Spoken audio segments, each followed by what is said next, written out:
Cracked Mirror by a Mad Painter, a.k.a. T.R. Becker. Susie Mae Flowers, really Amy Rose, but now known as Susie Johnston, poured her husband, Major Steve Johnson, a cup of coffee, who smiled up at her in the morning light. He was so lucky to have her, he thought. If it wasn't for her, he'd be dead now. She had put a stop to an experiment in time travel that would have cost him his life a little over 2 years ago. He was to meet with Colonel Mitchell Hamilton III at noon, and he was looking forward to it. He had never met him before.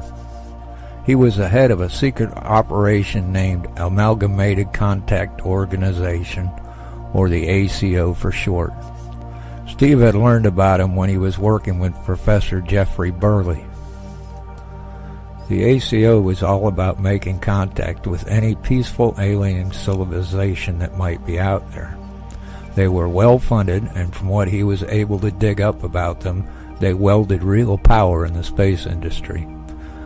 They had some interest in Dr. Bailey's work in time travel. This is when the organization had taken notice of him. Susie was given the mission of watching Burley by being his secretary, just a couple of months before she had met Steve. He knew most of it by now. She could not marry him without him knowing a little of what she was up to. The only thing he did not know was that she had an artificial intelligence assistant hooked right into her mind named Alex. She had thought of telling him, but was not sure of what he would have thought. Alex had been useful to her on many occasions. He was always connected to the net. "Do you have any plans for today?" he asked her, as she sat down across from him. "Burley's out of the country till the end of the week, so really I don't have to go into the office. Kim can deal with anything. If not, she will call." Kim Dremel was her secretary. "You can meet me for a late lunch. The meeting should be over by 1, he said hopefully. "We can see a movie, have a late dinner. We can call it a date." He smiled at her like a wolf watching a flock of sheep. "Only if there's dancing involved." "Oh, there's dancing, that's for sure," he laughed. "You would think we're on our honeymoon still." "As if you really mind." He had fallen in love with her almost overnight when they first met. Burley's time experiment had more or less worked, but it was not easy to understand how. It kind of made a new timeline by sending him 3 hours into the past. In doing so, he aged over 45 years and was almost dead when he was able to convince Susie to stop the experiment before it even happened, and in doing so, save his life. It was hard to wrap your mind around it. He had done it, but yet she had stopped it from happening in the first place. Burley's experiment had worked, yet it had not happened, all at the same time. He really didn't want anything more to do with time travel, from just what she had told him about it, or his older self. At least now he had a chance at 45 or more good years. He had not experienced a time trip, yet some part of him had. He was glad that in either case he didn't have to remember any of it. He made it to the American Embassy 20 minutes before he was to be there. He didn't want to be late. This was a once-in-a-lifetime opportunity. The secretary kept looking up at him as if she didn't trust him. He could not blame her. This may have been the American Embassy, but that didn't mean the place was out of the reach of the terrorist or a lone nut job. The phone rang and she picked it up, but didn't say anything, then hung up. "The colonel will see you now," she said. He stood up and went to the door. As he entered, the colonel was on the phone and waved his hand at him to take a seat. So he did. He was in his middle 60s with short white hair. He had the look of a politician, not a military man, he thought. "Thank you, Senator," he said as he hung up the phone and looked at Steve. "Well, it would seem that senators don't like their fundraising lunches interrupted." He laughed. He reached over the desk and shook his hand. I have read your file and see you are no stranger to confidential assignments. You do realize that this one is a little different, right? He was not sure what that meant. Sir, I don't understand. Assignments are orders that you follow no matter what. The colonel nodded his head. Yes, but this one, as I said, is a little different. If you take this assignment, you will never again be under the orders of any other but me. He let that sink in a moment before continuing. I know you do have an idea of what the ACO is about, but till you agree, I can't say any more. He did know some about the ACO, and he was not going to have to think about it. That was for sure. He knew there were aliens, and that he could be part of the organization that was trying to make contact. He wanted in. Yes, sir, I fully understand, and I agree to take your assignment. The colonel opened a desk drawer, pulled out a file, and handed it to him. Take this home and read it, and sign it where it needs to be, and report back at 0600. Get some rest. It'll be a long day, and you won't forget. He smiled as he stood up. I believe that we are not only going to be colleagues, but we'll become friends. They shook hands. Yes, sir, I look forward to it. The colonel laughed. First thing is no more sir. It's Mike from now on. He paused and added, Oh, your wife Susie, or should I say Amy, needs to sign that too. He winked at him. For the next 30 minutes on the ride to meet Susie, his mind was all abuzz with thoughts. How did he know about who she really was? Was he really a part of Earth, Time, Heaven, and Energy research, better known as ether? Could they be as big as that?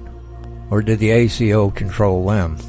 There was just too many questions that he needed answered. As they ate lunch, they talked about what the colonel had told them about the new assignment, and if she was fine with this new development. She assured him that it was no problem if he wanted the assignment. She would agree to it. She had no idea what ether may say about it, and had not called on Alex to find out. She had shut off Alex just before Steve had joined her for lunch. She enjoyed Alex whenever she needed him, but her personal life was just that, personal. It had been hard to get used to having him in her mind, but now she believed it would be hard to get along without him. They decided to put off the date night and to just do a little shopping and make dinner at home before sitting down to read the files. As Susie was washing the dishes from their dinner, she heard the ding of Alex wanting to talk to her in her ear. She touched her index fingers to her thumbs and thought, Yes, Alex. I have been instructed to tell you to inform Steve about me and to expect the delivery of an assistant of his own. What? She was shocked. Ether now wanted to recruit Steve after 2 years? Did it take him that long to really trust him? Or was it just this assignment? He thought she was just an industrial private eye, not an industrial spy. What was he going to think of her now? It is believed that his new position could help Ether keep an eye on the ACO. They have been able to remain hidden from us. So you want him to spy on a multi-governmental military organization whom would put him to death if he was discovered? This is the first chance we've gotten to get somebody on the inside of the ACO. It is believed there are a group calling themselves the Apollyon Warriors, and they are trying to infiltrate many government agencies around the world. She heard the doorbell go off, and Steve yelled, I'll get it. She walked into the living room as he came back from the door carrying a large envelope. Had to sign for it, he said, holding it up. She smiled at him. Dear, don't open it yet. We need to talk first. He looked a little confused at her. For the next hour, she told him all about Ether and about Alex. She could not be sure by the look on his face what he was thinking. He just sat there, not saying anything. You must understand, I wanted to tell you about Alex from the start, but I had no choice if I was going to help make a difference in this world. He sat there staring at his hands that was resting on the table in front of him.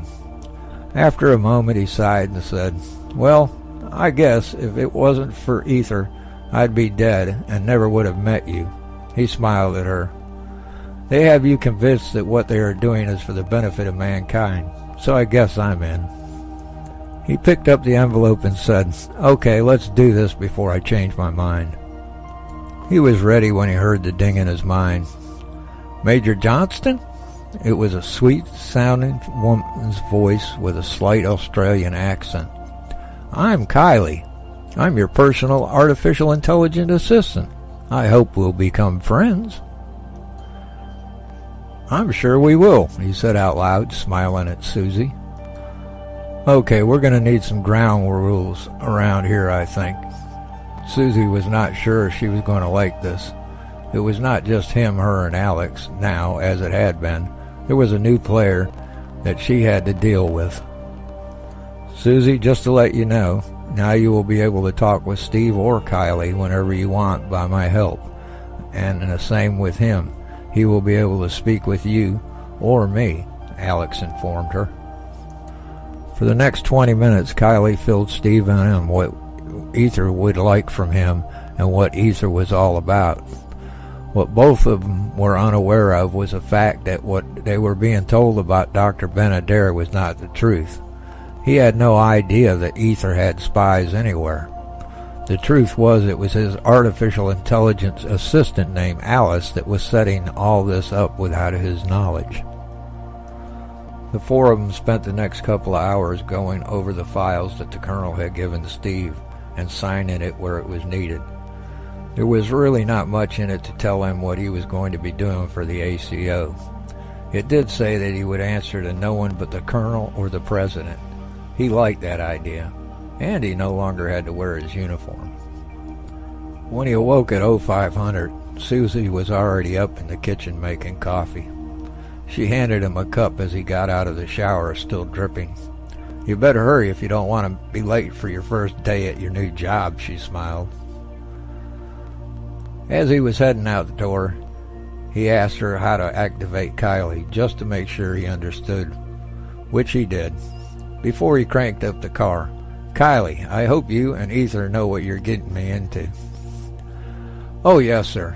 We also know that you'll do fine at this." He was going to enjoy hearing her voice, he thought. It was almost as nice as Susie's. "I'm glad to hear that," she added. "Oops," he thought to himself. "I need to take care of what I think and when." He made it to the office in the embassy within 5 minutes to spare. The stuffy secretary handed him a note with an address on it saying to meet the Colonel there, and she went back to her work. The ride didn't take long. He was able to park right up in front of the old building. It looked no different than any of the others on the street. There was no sign on it to say what it was. He pulled the door open into a large reception room. The inside had the look and feel of a museum. There was a bleached blonde young lady sitting behind an old oak desk. She looked up. "Mr. Johnson," she smiled. "Mr. Hamilton is expecting you. Go on in," she said with a deep Brooklyn accent. She pointed down the hall. The hall ended at a door with a big brass plate that read, "Mitchell Hamilton III," cut into it. He rapped on it before opening it and entering. "Come on in, Steve. Have a seat. I'll only be a minute," the Colonel said from behind a desk that was 2 times as big as the secretary's. He sat as the Colonel went to a filing cabinet in one corner of the room, pulled out a large plastic ring-bound book, a good 3 inches thick. He laughed a little as he handed it to him.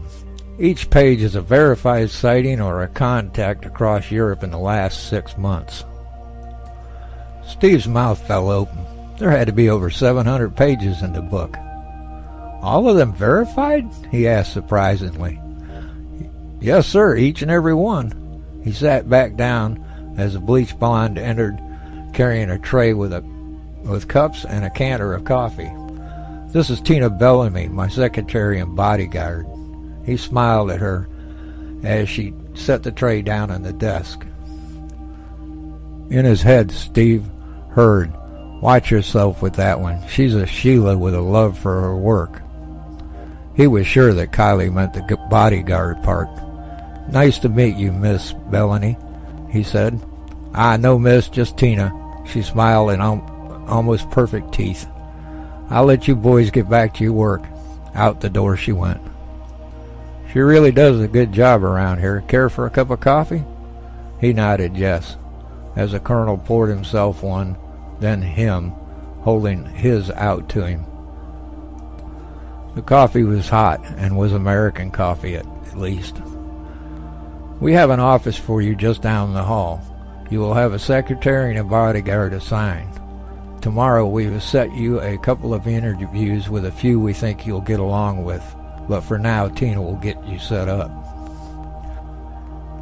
He pulled a card out of the desk drawer and set it on the corner of the desk.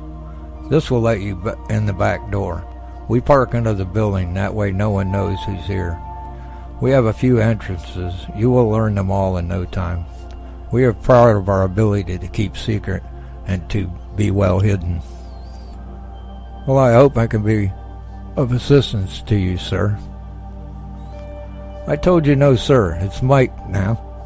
As far as the world is concerned, we are a consulting business and we are well established." He smiled at that. "I'm sure we are, but what is it that we are consulting?" "There are a few files in your office that you will find to fill you in on what our cover is all about." He looked at his watch. "Look, I have a meeting in about 10 minutes, so Tina will show you to your office." Just then the door opened as if on cue, and she stood there. "I'll be back after lunch. Check out them files." They shook hands, and he followed Tina out. The next 2 hours he read one file after another and was amazed by what he read. His office was just as big as Mike's, and for some reason it felt as if it fit. Files about his cover were easy to understand. Mike and him were the owners of Amalgamated Counseling Organization, home-based in Houston, Texas. "Kylie, what do you think of all this so far?" he thought, looking at one of the UFO reports. "From what I have seen on the net, there could be something to all this. I have analyzed thousands of pictures and read as many eyewitness testimonies, and there are many that can't be explained." "Yes, but what do you think of the few I have read in the ACO reports so far?" "Only one of them have been on the net. The rest I have not heard from until now." Just then there was a knock on the door. It opened. Tina was there carrying a wooden box. She walked to the desk and put it down. "This is your best friend and you are required to carry it." He looked at the box, then up at her smiling face. "Care for a cup of coffee?" He said yes, please. She turned and went out the door as he pulled the box over in front of him and opened it. It was a handgun, a type he had seen before, but only in the movies. It was a Walther PK-L, not the one that Bond had. It was a better one. This one had a lightweight aluminum alloy frame. It was no .357 Magnum that would rip a man apart. Instead, it used a .22 long. It would kill, but was not made to. It was made to stop a person for the most part, and it was straight shooting. He was good with firearms and had earned a couple of marksman's awards when he was younger. In the box was also a shoulder holster, so he removed his suit coat and put it on. He added one of the clips into the pistol and put the other in the inside jack pocket. Each held 12 rounds. That was more than enough to protect oneself. "You think they'd give you a ray gun," Kylie said. "Then they would have to train me. This I can use." He held it up as he cocked it, smiled to himself. He slid it into the holster, straightened his jacket as Tina returned with his coffee. "Ah, thank you." "Don't get used to it. You'll have your own secretary soon." You have 6 interviews tomorrow morning. Mr. Hamilton asked me to apologize for him. He has been called away. She seen the box was now empty as she set the cup down. The PPK fits nice. You can't tell it's there. Hopefully it'll just stay there. Yes, hopefully. There was doubt on her face. Mr. Hamilton said you can stay or you can take the files home to read. Just be back in the morning for your interviews. First one's at 9. Thank you, Tina, he said as she went to the door. I still think you need to keep an eye on that one, Kaylee said. There was something about her she just didn't like. Believe me, I'll be careful with that one. That is for sure. She reminds me of a panther on the prowl. He closed the box and put it in the bottom drawer of his desk. He gathered up the files and went home. When he got there, Susie was sitting at the computer watching the chat in her website, watching the Abscess. It was one of the biggest sites on the web. Ether had first contacted her to leak information out about the Large Hadron Collider at CERN. Her team had done a great job in doing this, and her site had grown because of it. He threw the files down on the desk next to the computer. I have homework. He bent down and kissed her on the top of the head. Anything new with your site? Now, it would seem that someone has leaked out the fact that someone at CERN is working on time travel. She smiled. I wonder who that could be. I thought Barley stopped that and went to working on dimensional shift for use in space travel. He did, but you know how long rumors take to make the rounds. Always growing as they do. Now they're saying he had to change our timeline or we would have been hit by Planet X killing us all in 2012. She smiled at him. I don't know about Planet X, but if these files talk about is true, you had better start worrying about becoming slaves or lunch for some little green man. He took off his jacket and she seen the gun. Is that why you're now armed? Just in case they try to abduct you? Now you're an ACO spy? She said as she closed the laptop. He smiled, patted the gun butt. Ain't no aliens probing this guy. The 4 of them spent the next few hours going over the files. All of them were amazed at more than one point. The ACO had been around for almost 30 years and had 9 countries working together, all under Hamilton, and now Steve. He was not sure he was going to like having that much power. You'll do fine, Steve. He heard Alex's voice in his head for the first time. Ether is here to help guide you and to help you to understand what is needed done. Thank you, but that don't help much, but it's nice to hear. He looked over at Susie. Take-out kind of night? I'd say Chinese, he asked. He didn't have to ask. He already knew it was yes. That night he rested little, tossed and turned, and when he did sleep was full of dreams that he was unable to remember. He had no trouble finding the parking entrance to the underground parking space, and after showing his card to the guards, was able to find the elevator that opened on the hall where his office was. He went into his office and texted Tina the code for "I'm in" to her computer. His mind was still a little fuzzy. He put the files in the desk and sat down as the door opened. It was Tina carrying a cup of coffee.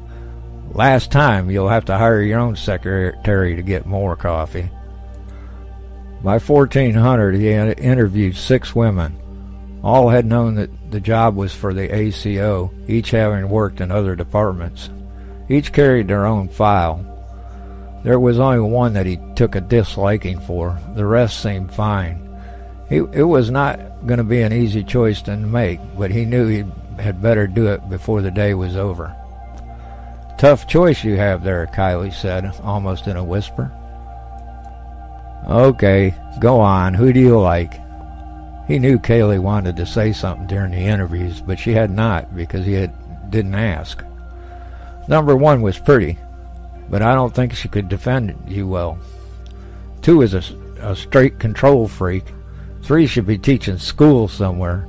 The other three were fine, but Jenny Thompson is the best match. He picked up the file. She was well qualified for the job. 6 languages, 10 years in the Special Forces, and easy on the eyes. Yes, I think you're right. I'll email the others and give Miss Thompson a call to report in the morning. She sounded pleased, he thought. He did like having her around. He just had to remember to think and not talk, or somebody would think he was losing his mind. He thought about one of the case files that he had read. There was a case about a cabin by a small lake near Wingen, France, where an old couple had been terrorized for a couple of weeks by a UFO that was coming and going from the lake each night. Others in Wingen had seen the lights in the night sky, but none wanted to talk about them.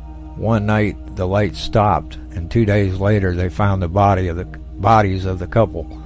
It was not pretty. They were drained of blood, and an organ or two were missing from each of them. Another report told of a group of hikers that were hunted. There was only one who made it out alive, but had to be institutionalized. There were reports after reports just like them. This type of report would be covered up in any way needed to keep it out of the public's thoughts. It was one of the ACO's jobs to make sure that no really shocking thing got out. He was not sure how to feel about this. After all, he wanted to make contact with peaceful aliens, not become a man in black, so to speak. The files had said this was dealt with by a group that was under the Navy, so his job would only be as overseer. This still did not help. Just knowing that they were out there stopping information from getting out was a little unnerving. The ACO classified files under 3 ways: friendly, unfriendly, and unsure, each having subcategories. He had been given a password to the computer system, and before he realized it was 1,500 hours. Tina buzzed him and said she was locking up and going home. He was amazed by what he had access to. There was files that went back to the 1930s, ones that only ACO had any knowledge of. Whoever the Navy's men in black were, they were doing a good job. He wondered where Mike was. He was called away from what Tina had said, but he had not said anything to him. He was not sure what was normal around here yet. He was jerked away from staring at the screen by Kaylee's voice. Susie's sending word. If you ain't home in 20 minutes, your dinner would be cold. He looked at his watch. It was 16:30. Tell her I'll be there, please. He had forgotten that Kaylee was reading everything that he was seeing. Have you heard of any of these reports here? Most, no. ACO is good at what they do. I will tell you, I find all this a bit disturbing and don't know how to process the fact that this information is mostly ignored openly. Yes, it is disturbing, he repeated. He could understand that for most people it would be hard to handle the information that aliens were real, and some of them didn't care for our well-being. He was sure he had a lot to think about that night, so it was really not much company for Susie. By the time he reached his office the next morning, he had made a few decisions. He noticed that Mike had not come in again. First, he welcomed Jenny Thompson to the team, giving her the file she would need to read, and sent her back to her desk. Then he called Tina and asked her to get a hold of the head of security and have him come to his office. Tina let him in a few minutes later, and he told her to stay. The head of security was a heavy-set elderly man named Humphrey. He didn't look too happy he was made to leave his office. I have a couple questions for the both of you. First, where is Mr. Hamilton? Humphrey shook his head. I have no clue, and I'm not sure that I could tell you if I did. You do understand who I am. I'm your boss. If that is not reason to tell me what I ask, then maybe I should replace you now and save me headaches later. He looked at Tina. You're his secretary and bodyguard. Yet no clue where he is? She looked a little nervous. I'm only his bodyguard when he's here. I'm not his babysitter. Her Brooklyn accent came through hard. I must say, he normally does tell me when he's going abroad, or will be gone for a few days. Okay, as of now, I'm taking over until we find him. Tina, you and Jenny check with all the research heads and find out if he's just working somewhere. He looked back at Humphrey. You get a hold of all the senior agents. Put them on the lookout for him. If you have to go to his house and check it, do it. Report back when you have something. Humphrey nodded his head and went out. Tina said, Mr. Hamilton has a call to a senator at 1100. Should I reschedule? Yes, put everything on hold until we find out what is happening. She left the office. In his head he heard, Tina acted concerned, but her body language shows me she knows more than what she's saying. Before he could answer, Jenny came in carrying a cup of coffee for him. Tina said you wanted a cup. He had never asked for a cup. Thank you. I realize this is your first day, but I must ask you to do what Tina asked. But please keep an eye on her. He tried to make a smile, but it was far from the mark. I want to know everything she does. She may know more about what's going on than what she's telling me. I assume she told you what's going on, right? She nodded her head. Yes, sir. And no worries. I keep an eye on everyone. She smiled. Even you, sir. She turned and went out. He knew he liked her for some reason. Kylie, can you check the net and see if there's any CTV footage of him? I'm ahead of you, and so far no luck. It's as if he never left the office. She paused and added, maybe you should look into his office. That's a great idea. I think I'd just do that. He was not sure why he had not thought of that. This is not how he would have thought his first week at work would go. Tina didn't like the idea of letting him into the office, but she did as she was asked. He told her to go back to work and went in alone, or almost alone. Kylie was with him, always. He looked around. Nothing seemed out of place. It looked the same as it had the first time he had been there. He was sure that the cleaning crew had been in last night, so he was not sure what he thought he might find. He looked at the books on the shelves. They looked like props, not ones that he would think Hamilton would have read. They came with the office, just like the ones in his. He sat down in the desk chair and looked the room over in the way Hamilton would have seen it. Still, nothing he seen stood out to him. What do you think? I find it strangely impersonal, Kylie answered. Yes, she was right. There was nothing that showed this was anybody's office. He stood up and went to the bathroom door. When he opened it, the first thing that he noticed was the smell of ozone. The second was the full-length mirror on the back of the door was cracked. The top left corner was broke off but still in place under the frame. The crack ran down and moved in a little, then dropped about a foot. It had to look as if it had happened recently. Could it have anything to do with the disappearance? Kylie, can you see anything that I can't? I can see there's a kind of a distortion in the light reflection. I'm not sure what it is yet. Maybe you should get a hold of a physicist to take a look. Great, he only knew one, and that was Burley. Ask Alice to have Susie call and ask Burley if he would come take a look. He was not sure that the man had time to mess with a missing person case, but it was Hamilton.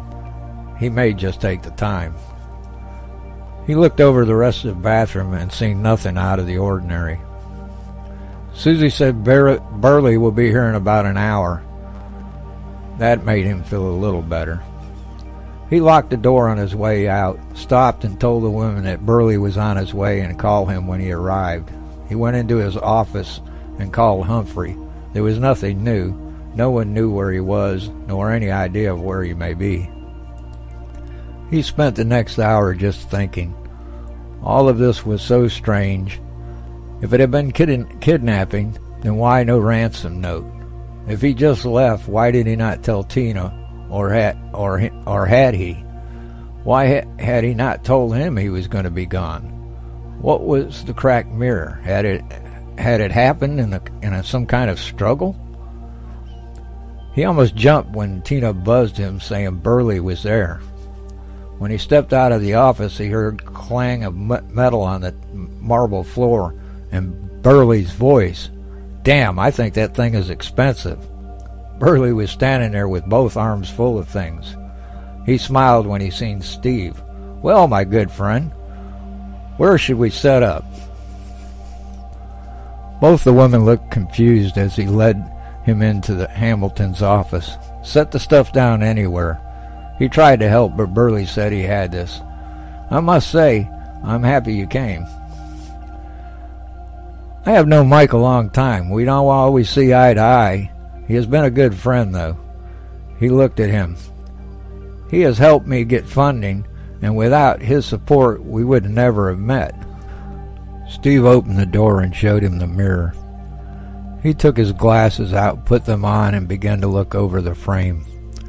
He waved his hand and said, "Go on now. I have this. I'll let you know what I find."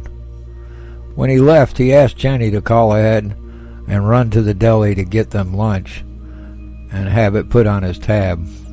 All this thinking had made him hungry. He didn't bother to go into his office. He just sat down in the lobby. He really didn't want to be alone and didn't trust Tina alone at the moment. The only lead they had was the mirror, and that may not even have anything to do with Hamilton's disappearance. He hoped that wherever he was still alive. When Jenny had returned with lunch, he rapped on the door and went in. Burley never heard or seen him enter. "Professor," he looked up at him puzzled. "We have lunch out here." "Do the ladies know what's going on?" he asked. "Not about the mirror. The rest, yes. I would not care to let them know of what you're up to yet. I don't know who is behind any of this." He was pretty sure Jenny had nothing to do with any of this, but Tina could. Even Kylie didn't seem to like her much, but that didn't mean that she was guilty of anything. He had checked her file. She had worked for the ACO for many years, and for the last 6 with Hamilton. She was not married and didn't show much interest in dating. She was just acting too cool with all that was going on, as if any minute she knew Hamilton would walk into the lobby. When lunch was over with, Steve and the professor went back into the office.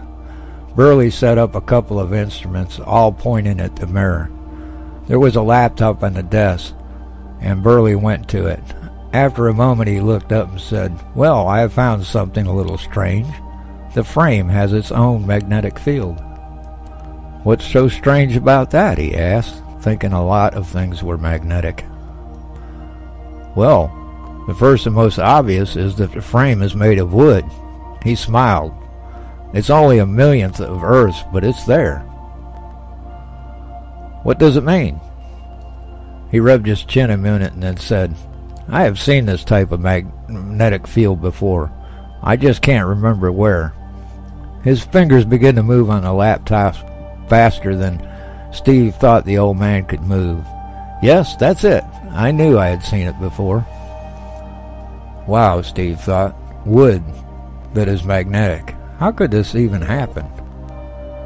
In his head he heard, "This is a little above what I know of physics."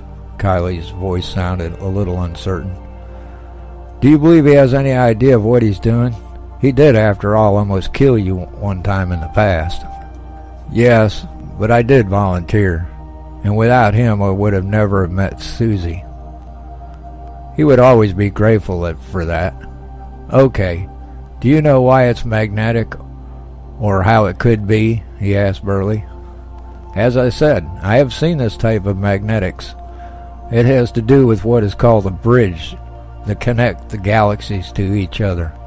I believe that mirror," he pointed at it, "had come across one of these bridges."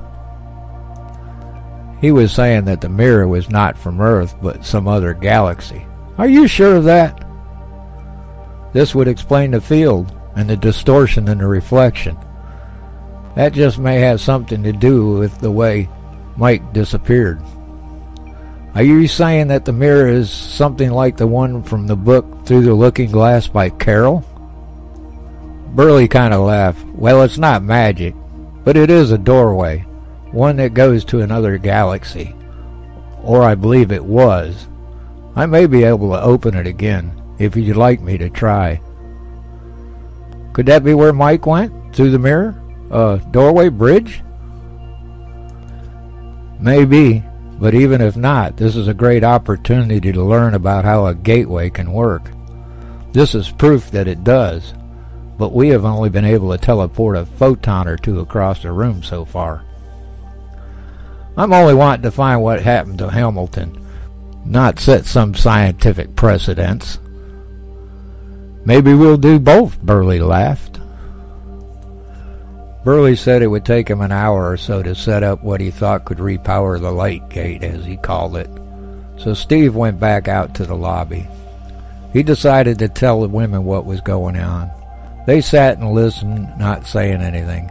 He was not sure that they believed what he was saying. Tina finally spoke. You think Mike went through this Stargate then? That was the first time she had called him Mike, and he thought he could see worry on her face for the first time. He told them it was a good possibility, and really the only way to know was to try to get it going again, so that was what Burley was doing. I'll say, if my first day is the normal around here, I'm not sure I want this job, Jenny laughed. This made him smile. It was only his third day, so he knew what she was feeling. He was not sure how long they waited on Burley, but it was longer than an hour. They began to hear a humming sound come from the office. A moment later, Burley poked his smiling head out and waved for Steve to join him.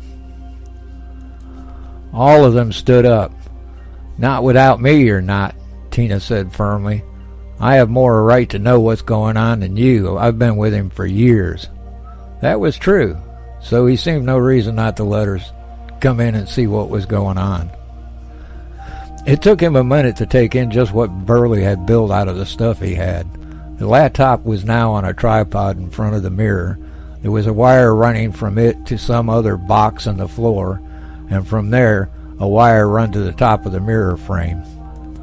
There was something the size of a briefcase with meters of some kind hooked off the bottom of it and then to the frame.